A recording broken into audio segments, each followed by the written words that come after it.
Hi, Andrew here, kwmwine.com, your favourite place to buy wine and spirits online, of course.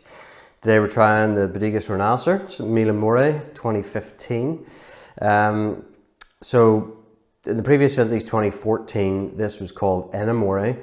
They changed the name to Milamore, so why I'm not sure, to be honest, but so it's about love, or lots of love, I love you, millions of love, or whatever the case may be. So anyway, Bodegas Renacer are based in the Uco Valley of Luján de Cuyo in Argentina. Big Malbec territory, obviously. This wine here is Malbec dominant at about 45%, but it has about 40% Cabernet and then about 10% Bonarda, and the remainder Cabernet Franc 5%. So Bonarda would be another variety that you would see a bit more regularly in Argentina compared to other places. But Malbec would be the dominant one. Interesting blend as well. But the key element or key interesting thing about this particular wine is that it's made in an Amarone style. So the grapes are partially dried before fermenting to get that sort of richer, silkier, sweeter texture, I suppose.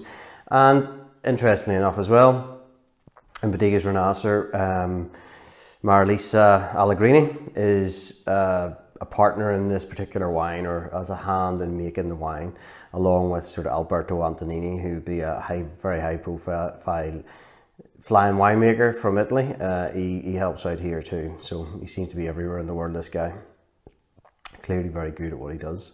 So Allegrini, Marisa Allegrini, her Amarones are fantastic, and she had visited Bodegas Renacer and was amazed at the potential that the particular area had. So she decided to wanted to make this wine together, so in an Amarone style, and using the local varieties and the varieties and the crop off of particular vineyards that they had in the Uco Valley. From 50-year-old vines, the quality was fantastic. So this is the result of it. So yeah, Malbec, Cabernet, Bonarda, and Cabernet Franc, hand harvested, 50-year-old vines. And it's actually double harvested as well, so they go through when the grapes think are perfectly right, and then they take them to the winery, and then they do what is called appassimento in Italy, or you see it in the Amarone, where they put the grapes on sort of wooden racks. In this particular place in Renacer, they put them outdoors where it's quite windy, and then over the space of about a month, the grapes lose about 30% of their weight through evaporation. So that basically is just the water going. It concentrates all the rest of the sort of the nutrients and flavors that are in there, and adds sort of more, it intensifies the flavors and sugars, I suppose, to it. So it's fermented in stainless steel, and then it spends about 12 months in French oak barriques, 12 new French oak barriques. There's quite a lot of new oak in this, and the quality of the wine, the grapes obviously stand up to that. So we'll see what it's like. Color-wise, it's not inky deep by any means in terms of, like, say, being Malbec Cabernet dominant. You'd expect it to be really intensely colored, but it has sort of more of that medium fuller weight. It is not opaque by any means. Moves around the glass really nicely, sort of that sort of silky move to it, I suppose. Now, I had some of this yesterday evening with some steak, and when I opened it and let it breathe for a little while, at that point it had a really fantastic sort of cherry lips, sort of confectionery nose to it. It's the closest wine I've ever smelt to cherry lips. And you still get that a little bit, but the flavours have now developed a little bit more, saying it's been open for a while.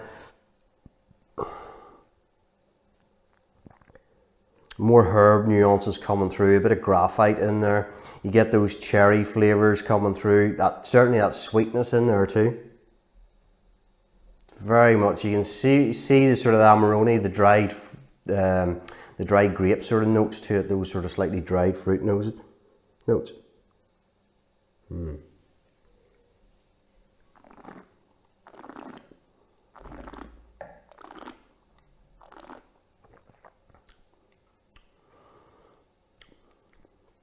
Medium weight palate. Tannins are very fine to it. You get that sweet black fruit characters coming through. Finishes off slightly more savoury. and a creamy note on the finish with that sort of oaky aging as well. It's a wine that you can drink it quite easily by itself, will pair really well with food. It paired really well with the steak I had last night.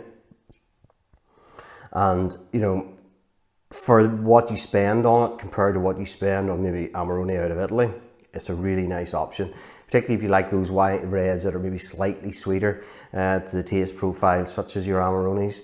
It's not just as alcoholic, maybe some Amarones as well. It's 14.5%. It is still big, but I've seen Amarones at 15.5%, 16%, for example. But a very nice option for something slightly different from South America, I suppose, and Argentina in particular. So it's well worth a go. And that's the Bodegas Renacers Milamore 2015. Remember, kwmwine.com. Place for taste matters. Cheers.